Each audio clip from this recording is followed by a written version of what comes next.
बोलिए सच्चिदानंद भगवान की जय हो। सत्य सनातन वैदिक धर्म की जय हो। महर्षि देव दयानंद जी महाराज की जय हो। उस परम पिता परमेश्वर को धन्यवाद देने के पश्चात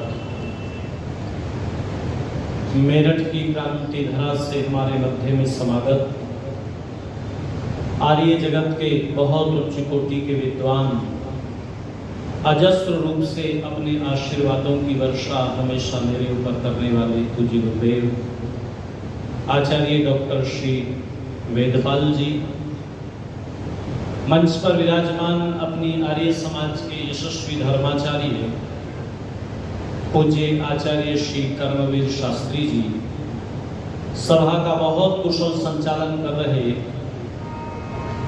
ब्रह्म महाविद्यालय के प्राचार्य पद को सुशोभित करने वाले पूज्य आचार्य डॉक्टर श्री प्रमोद योगार्थी जी, और जिन्होंने अपना पूरा जीवन राम और कृष्ण की संस्कृति के लिए, वैदिक संस्कृति के लिए समर्पित किया।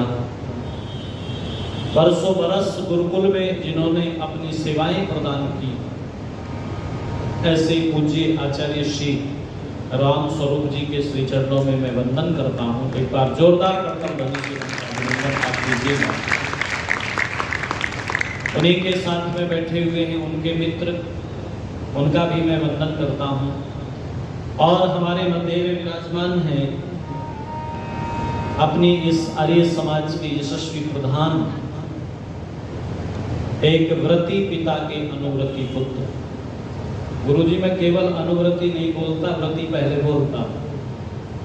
एक व्रती पिता के अनुव्रती पुत्र आदरणीय भ्राता श्री देवेंद्र सैनी जी, और अपनी आर्य समाज के यशस्वी महामंत्री, बड़े ही सरल श्रद्धावान विनम्र आदरणीय श्री नरेंद्र पाल मिगलानी जी, आर्य समाज के माननीय कोषाध्यक्ष आदरणीय भाई श्री हरेंद्र मलिक जी, और उनके समस्त सहयोगी गण, उपस्थित सभी धर्म प्रेमी बंधुओं, पूजा व सत्कार के योग्य वंदनीय मातृशक्ति, प्यारे बालक और बालिकाएं हमारे बीच में हैं। बहुत अच्छी चर्चा मेरे से पूर्व भजनों के माध्यम से पूज्य आचार्य श्री कर्मवीर जी से और उनसे पूर्व हमारी आदरणीय बहन रेखा जी से आप सुन रहे थे। मैं बच्चों से पूछ रहा था, एक बिटिया से, कि बिटिया ये सारी बेटियां परसों वाली ही हैं कि चेंज हो गई हैं? तो उन्होंने बताया नहीं नहीं गुरुजी, वही हैं जो परसों थे। हैं वही है ना? तो मैंने एक चर्चा प्रारंभ की थी। मैं ये सोच रहा था कि अगर परसों वाली नहीं हो तो फिर मैं कुछ और बदल करके चर्चा करूं। मैंने एक चर्चा परसों प्रारंभ की थी कि सारी दुनिया के लोगों को दो भागों में विभाजित करके पूछा जाए, कहा जाए एक लाइन में वो लोग खड़े हो जाएं जो अपने जीवन में सुख चाहते हैं, और एक लाइन में वो लोग खड़े हो जाएं जो अपने जीवन में दुख चाहते हैं। तो बताओ कौन सी वाली लाइन में लगे थे आप सब लोग? सुख वाली लाइन। और मैंने चर्चा की थी कि ये सारा संसार उस परम पिता परमात्मा ने जीवों को सुख देने के लिए रचा है। वैसे कई लोगों ने ये कहा, एक पाश्चात्य विद्वान हुए नीत्शे, वो लिखते हैं कि ये दुनिया दुखों का घर है। अलग अलग तर्क हैं लोगों के। दुखों का घर कैसे है जी? बोले जैसे ही बालक का जन्म होता है तो वो बालक दुनिया में आते ही हंसता है कि रोता है? बोलो, रोता है। और यदि नहीं रोए तो माता पिता को कष्ट होता है, हाय रो नहीं रहा है। माताएं तो विशेष रूप से पता नहीं क्या है, रोया नहीं। डॉक्टर साहब को भी कहा जाता है तो डॉक्टर भी चिंतित होते हैं कि यदि बालक नहीं रोता है तो उसको थपकी वपकी मार करके उसको रुलाने की कोशिश करते हैं। नीत्शे कहता है कि उसका जो रोना है वो ये बताता है कि वो ये कहना चाहता है, मैं दुनिया की झंझट में फंस गया भैया, बड़े कष्ट हैं यहाँ पर। लेकिन ध्यान दीजिएगा वस्तुतः वो बालक रोता नहीं है। यदि रोता तो उसकी आंखों में आंसू जरूर होता। बोलो, आंसू होते हैं क्या? क्यों बहनों? आंसू उसकी आंखों में नहीं होते। जिस दिन वो आंखों में आंसू लेकर के रोता है, तो मैंने देखा है माताओं को ये कहते हुए, बहनों को ये कहते हुए, परेशान होते हुए, हाय आज तो मेरा बालक आंसू लेकर के रो रहा है, बहुत दुखी है। उस दिन ये नहीं कहती कि आज दुखी है, उस दिन तो प्रसन्न होती है। उसकी आंख में आंसू का एक भी कतरा नहीं होता। वस्तुतः वो रो नहीं रहा होता, वो एक घोषणा कर रहा होता है, दुनिया वालों सावधान हो जाओ, अब मैं इस दुनिया में आ गया हूं, प्रभु के बनाए हुए इस संसार में ये शरीर रूपी साधन लेकर के मैं आ गया हूं। जन्म है क्या? ऋषि दयानंद सरस्वती जी महाराज से पूछिएगा क्या है जन्म? तो ऋषि लिखते हैं आर्योदय सूत्रमाला में, इस शरीर रूपी साधन के साथ में जीवात्मा का संयोग हो जाने का नाम जन्म है। ये साधन लेकर के मैं इस धराधाम पर आ गया हूं। तो सुनो, ये दुनिया अब पहले जैसी नहीं रहेगी। अब इस दुनिया में कोई ना कोई परिवर्तन जरूर आएगा। मैं कुछ ना कुछ ऐसा करके जरूर जाऊंगा कि इस दुनिया में कुछ और आगे बढ़ने के कुछ ना कुछ साधन बनेंगे। ऐसे क्रियाकलाप करके जाऊंगा। ये संसार दुखों का घर नहीं, ये संसार सुखों के लिए रचा गया है। लेकिन मैंने चर्चा की थी कि सारे लोग सुखी तो नहीं है। तब ये पड़ताल करनी पड़ेगी कि आखिर इस संसार में सुख मिलता कैसे है। प्रश्न उठाया विद्वानों ने, सुखस्य मूलम किम, सुख का मूल क्या है? तो महामती चाणक्य जी महाराज ने उत्तर देते हुए कहा, सुखस्य मूलम धर्म। सुख का मूल, जोर से बोलो, सारे बच्चे बोले, गूंजना चाहिए वातावरण में। अभी सारे नहीं बोले, जो नहीं बोलेगा उसके 200 रुपए कटवा दूंगा। सुख का मूल धर्म है, धर्म है। मैं साउथ अमेरिका सूरीनाम में था, चर्चा की, तो एक नौजवान बोला, जी मैं इस बात से संतुष्ट नहीं हूं। संतुष्ट नहीं हो बोले ना? तो हमने कहा देखो, सारे लोग हमारी सब बातों से संतुष्ट हो जाएंगे, इसकी गारंटी नहीं दी जा सकती, क्योंकि मेरी तो बात छोड़ दीजिएगा, सारे लोग तो भगवान से ही संतुष्ट नहीं हो पा रहे। भगवान को ही उलाहना देते हुए कह रहे हैं, गंधा सुवर्णे फलमिक्षुदंडे नाकारी पुष्पम खलु चंदनस्य विद्वान धनी नृपतिर दीर्घजीवी कोपी बुद्धि दो ना भूत। भगवान को कोई बुद्धि देने वाला नहीं था क्या? भगवान पर ही प्रश्नवाचक चिन्ह लगा रहे हैं। गंगा सुवर्ण सोने में सुगंध नहीं डाली, बताओ। गन्ने पर फल नहीं लगाया, चंदन के वृक्ष पर पुष्प नहीं लगाए, और विद्वानों को धनी नहीं बनाया, धनवान नहीं बनाया, अमीर नहीं बनाया, और राजा को दीर्घजीवी नहीं बनाया। बताओ, उसे कोई बुद्धि देने वाला नहीं था क्या? तो सारे लोग तो भगवान से संतुष्ट नहीं हो पा रहे हैं। मैं आपको ये गारंटी बिल्कुल नहीं दे सकता कि मैं आपको संतुष्ट करने के लिए बैठा हुआ हूं। हाँ, मैं चर्चा कर सकता हूं। उसने कहा नहीं, अगर जरा सब ठीक कर लोगे तो मैं संतुष्ट हो जाऊंगा। क्या ठीक कर लो? वो कहने लगा, जी आपने कहा सुख का मूल धर्म है, बस इस धै के साथ में जो मैं लगा हुआ है ना, इसको हटा दीजिएगा और इसके साथ में न लगा दीजिएगा। समझ गए ना वो क्या कहना चाहता है? वो ये कहना चाहता है कि सुख का मूल धर्म नहीं है, सुख का मूल तो धन है। और लोगों ने मान भी यही लिया है, इसलिए लोगों ने कहना शुरू कर दिया है, बाप बड़ा ना भैया, और सबसे बड़ा रुपया। ये पैसे की दुनिया सबको चाहिए पैसा रुपये की दुनिया, सबको चाहिए पैसा पैसे की दुनिया, सबको चाहिए पैसा रुपये की दुनिया, सबको चाहिए पैसा पैसे की दुनिया, सबको चाहिए पैसा रुपये की दुनिया, सबको चाहिए पैसा।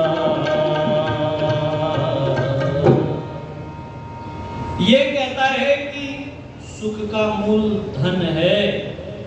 व्यक्ति के पास में धन आ जाए तो बोले सुखी हो जाता है। पर जरा विचार कीजिएगा, यदि धन आने से व्यक्ति सुखी हो जाता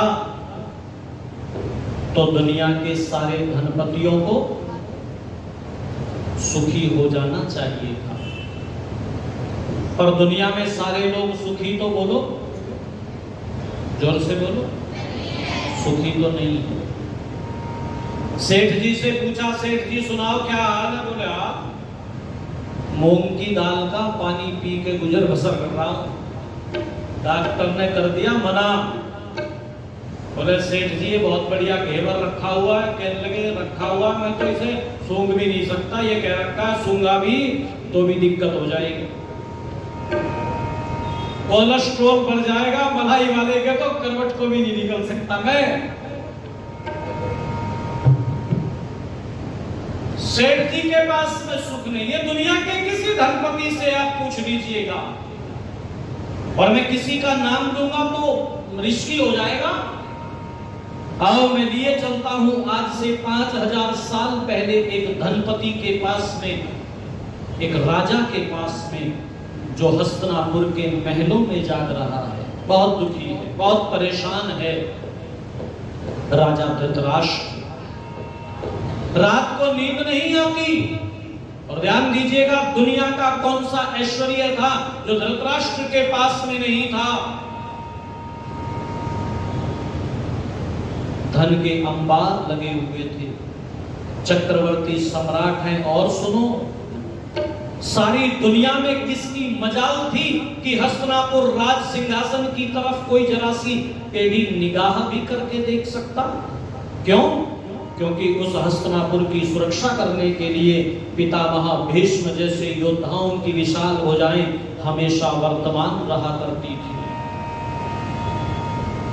लेकिन हस्तिनापुर के उन महलों में राजा धृतराष्ट्र जाग रहे हैं। दिन कट जाता है तो रात नहीं कटती, दिन कट जा पर रैन नहीं, किसी बात में चैन नहीं, चिंता भारी में महाराज दुखी, आसाते बीमारी में महाराज दुखी, दिन कट जा पर रैन नहीं, किसी बात में चैन नहीं, चिंता भारी में महाराज दुखी, आसाते बीमारी में महाराज दुखी, चिंता भारी में महाराज दुखी, आसाते बीमारी में महाराज दुखी। हस्तिनापुर के उन महलों में राजा धृतराष्ट्र को नींद नहीं आती। लोगों जाग रहे हैं। परेशान होकर महात्मा विदुर को बुलाया और महात्मा विदुर को बुला करके कहा, विदुर मैं बहुत परेशान हूं, मैं बहुत दुखी हूं विदुर, मुझे रात को नींद नहीं आती, सारी रात यूं ही आंखों में कट जाती है। बड़े विद्वान आदमी थे महात्मा विदुर। ऋषि दयानंद सरस्वती जी महाराज ने भी विदुर नीति पढ़ने के लिए प्रेरित किया। विद्वान आदमी थे। धीरे से राजा धृतराष्ट्र से बोले, राजन नींद नहीं आती? बोले, हाँ विदुर, नींद नहीं आती। तो महाराज गद्दे बदलवा दो, गद्दे दूसरे चेंज करवा दो, बेड की डायरेक्शन चेंज करवा दो। ये जो मकान है, ये जो महल है, इसकी जगह किसी और महल में आपका बिस्तर लगवा दूं। आज अक्सर लोग यही कर रहे हैं। वास्तु शास्त्र वाले को बुलाया जाता है, कहने लगे जी मकान तो बहुत बढ़िया बना दिया मैंने, पर पता नहीं क्यों इसमें आराम सा नहीं आ रहा, शांति सी ना जी इसमें। और जिस दिन से इस मकान में आया हूं अब बड़ी दिक्कत में है। अब वो वास्तु शास्त्र वाले को मैंने एक अपने प्रोफेसर मित्र के घर में घूमते हुए एक बहन जी को देखा। संयोग से मैं भी चला गया, किसी काम से उनसे उधर गया था, तो मैं चला गया उनके पास मिलने के लिए। तो वहां जाकर के पता लगा तो मेरे भी मन में कि भाई चलो देखो आज ये क्या क्या इसमें चेंजेस करवाती हैं। तो बहन जी जो है बड़ी वास्तु शास्त्र की ज्ञाता थी, उन्होंने इधर उधर उधर इधर सब जगह घूम फिर करके बताया कि ये वाला जो बाथरूम है ये गलत डायरेक्शन में है, ये सिंक यहाँ गलत लगी हुई है। मतलब बने बनाए घर में फिर से तो उसने बड़ी मुश्किल से तो मिस्त्री निकाला था उसमें से। जो व्यक्ति मकान बनाता है, कोठी बनाता है, वो अपनी कोठी के आगे आपने देखा होगा एक काली सी हंडिया कई लोग लगा देते हैं, हंडी एक लगा देते हैं और उस पर एक चित्र सा बना करके उसमें से एक जीभ सी निकली हुई दिखा देते हैं। मैंने एक भाई साहब से पूछा, भाई साहब ये क्या लगाया हुआ है आपने? कहने लगे जी कुछ नहीं लगाया हुआ, मेरी पत्नी ने ला के लगा दिया और ये मैं तो ये समझता हूँ कि इस हांडी के द्वारा ये कहा जा रहा है इस कोठी को बनाने में मेरी जीभ लिकड़ गई। जितने पैसे थे सारा बजट बिगाड़ दिया कोठी का। तो फिर तोड़-फोड़ मचनी शुरू हो गई। अक्सर यही कहते हुए दिखाई देते, ये वाली डायरेक्शन इधर से कर लीजिएगा, ये एंट्रेंस इधर से गड़बड़ हो रही है, फिर किधर से करेंगी? बोले इधर से नहीं, एंट्रेंस इधर से रखिएगा। राजा धृतराष्ट्र को महात्मा विदुर ने कहा, हे महाराज महल बदलवा दूं, बेड बदलवा दूं, बेड के गद्दे बदलवा दूं, कालीन बदलवा दूं, बेड सीट बदलवा दूं। राजा धृतराष्ट्र बोले, विदुर जले पर नमक मत रगड़ने। तुम अच्छी तरह से जानते हो कि यदि बेड और डबल गद्दे ये गद्दे बदलने से अगर मुझे नींद आती होती तो तुम क्या समझते हो कि मैंने गद्दे नहीं बदलवाए होंगे? विदुर सब कुछ करवा के देख लिया है मैंने, पर मुझे रात को नींद नहीं आती। तब महात्मा विदुर ने कहा, सुनो राजन, यदि रात को नींद नहीं आती तो बिना कारण के कार्य नहीं हुआ करता, कोई ना कोई कारण जरूर होगा राजन। अरे धन का बिस्तर मिल जाए पर नींद को तरसे ने, धन का बिस्तर मिल जाए पर नींद को तरसे ने, धन का बिस्तर मिल जाए पर नींद को तरसे ने, ओ धन का बिस्तर मिल जाए पर नींद को तरसे ने, कांटों पर भी सोकर आए किसी के मन को चैन, कांटों पर भी सोकर आए किसी के मन को चैन। अरे कोई कारण होगा, अरे कोई कारण होगा। एक झोली में फूल भरे हैं, एक झोली में कांटे रे, कोई कारण होगा, अरे कोई कारण होगा। तेरे बस में कुछ भी नहीं, ये तो बांटने वाला बांटे रे, कोई कारण होगा, अरे कोई कारण होगा। एक झोली में फूल भरे हैं, एक झोली में कांटे रे, कोई कारण होगा, अरे कोई कारण होगा, ओ कोई कारण होगा।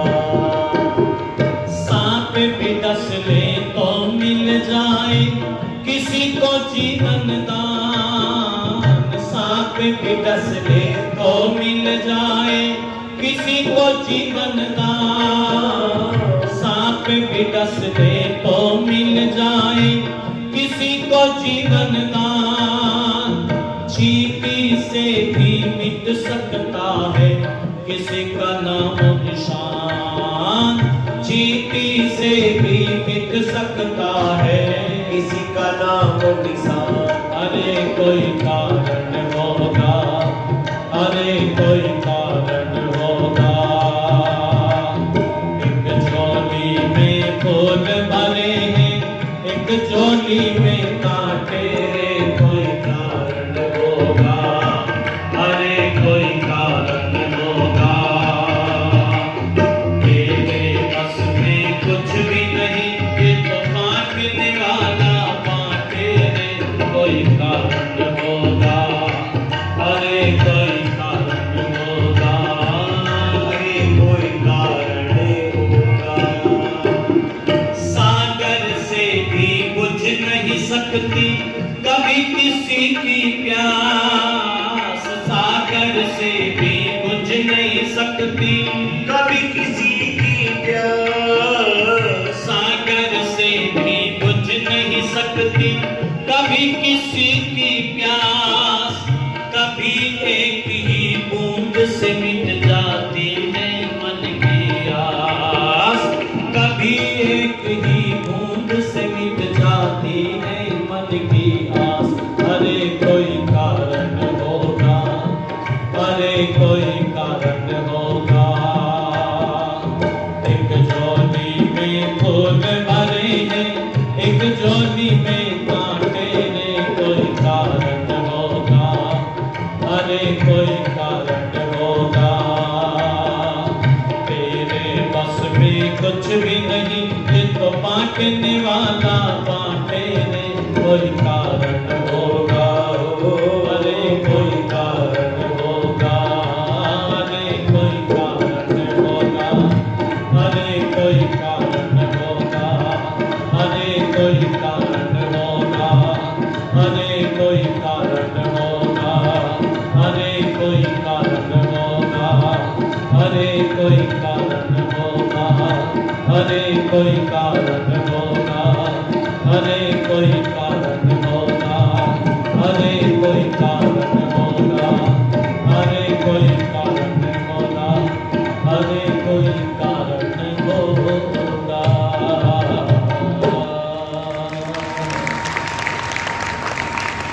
धन का बिस्तर मिल जाए पर नींद को तरसे नैन, और कांटों पर भी सोकर आए किसी के मन को चैन, अरे कोई कारण होगा। खेत में मेंढ के ऊपर सर रख करके ऊबड़ खाबड़ जमीन में प्याज के साथ रोटी खाकर खर्राटों की नींद लेकर के सोते हुए देखे जाते हैं लोग। लेकिन डल्लव के गद्दों पर एयर कंडीशन कमरे में नींद की गोली लेकर के सोते देखे जाते हैं। और कमाल की बात यह है कि नींद की गोलियों की संख्या बढ़ती जाती है और नींद घटती जाती है। अरे कोई जोर से बोलो, कारण होगा। महात्मा विदुर ने कहा कोई कारण तो जरूर है राजा, और बता मैं रहा हूं, विचार आप कर लीजिएगा कि इनमें से आपके जीवन में कौन सा कारण घट रहा है। हे राजा, रोगी व्यक्ति को रात को नींद नहीं आती, जरा सा दांत में दर्द हो जाए तो सारी रात व्यक्ति आंखों में गुजार देता है, सारी रात नींद नहीं आती। और रोगी व्यक्ति को रात को नींद नहीं आती। और सुनो राजन, कामी व्यक्ति को भी रात को नींद नहीं आती। और ये राजन, जिसके सर पर कर्ज बहुत अधिक हो, ऐसे कर्ज में डूबे हुए व्यक्ति को भी रात को नींद नहीं आती। सारी रात हिसाब लगाता रहता है, उसके इतने हो गए, उससे तब का वादा किया हुआ है और किस्त आई पड़ी है, बैंक में बैलेंस है नहीं, बैंक वालों का फोन आ रहा है, आप अपना बैलेंस मेंटेन करके रखिएगा। पत्नी से चर्चा करते हुए कहता है कहाँ से लाऊं, कहाँ जाऊं, कैसे करूं, और उसके इतने चाहते हैं, सुबह आएगा और इज्जत का ग्राहक हो जाएगा। सारी रात आंखों में कट जाती है। जिसके सर पर कर्ज बहुत अधिक होता है, कर्ज में डूबे हुए व्यक्ति को भी रात को नींद नहीं आती, रात को नींद नहीं आती। और सुनो राजा, जिसका शत्रु बहुत बलवान हो, ऐसे व्यक्ति को भी रात को नींद नहीं आती। अक्सर जब चुनाव आते हैं तो बाद वाली जो 2-3 रात्रियां होती हैं, और वैसे तो जिस दिन से पर्चा भर दिया जाता है उस दिन रोज एक बार गणित बैठाता है, वहां से इतने वोट, वहां से इतने वोट, वहां से इतने वोट, और जो समर्थक होते हैं जी जीते पड़े। और बाद में एक बात और कह देते, कहने लगे जी रखवाली तो देखो करनी पड़ेगी, वोटों का मामला है। वो भी कमजोर तो है नहीं, शत्रु को कभी कमजोर ये वाला जो उपदेश दे करके जाते हैं तो रात की नींद गायब हो जाती है। जिसका शत्रु बहुत बलवान हो, ऐसे व्यक्ति को भी रात को नींद नहीं आती। और सुनो राजन, लोभी व्यक्ति को भी रात को नींद नहीं आती। वो सुना होगा ना, किसी किसी को कहते हैं, बोले भैया इसे तो ना रात को नींद ना दिन को चैन, 99 के चक्कर में फंस रहा है। एक सिक्का सोने का खरीद लिया, दूसरा कैसे करूं जुगाड़ करके मैंने 90,000 इकट्ठे कर दिए थे, पर इतना 90,000 इकट्ठे किए, इतना सोना 1 लाख को दिया, ठेर रहेगी कभी। इसको कैसे करूं? जैसे इसी चक्कर में लगा रहता है, लोभी व्यक्ति को भी रात को नींद नहीं आती। और सुनो राजन, जब व्यक्ति के जीवन में लोभ आता है, लालच आता है, तो वह धर्मच्युत भी हो जाता है, अधर्म का आचरण करने लगता है। और ऐसा अधर्म का आचरण करने वाले व्यक्ति को भी रात को नींद नहीं आती। वो फिर कैसे, कहां से इसकी पूर्ति की जाए, इस चक्कर में लगा रहता है। बस ये इनके प्रकार कैसे भी करके ये 99 के 100 कर दूं। कविरत्न प्रकाश जी की पंक्तियां याद आती हैं मुझे। उन्होंने लिखी थी पंक्तियां, तू सुख चाहता है ना अपने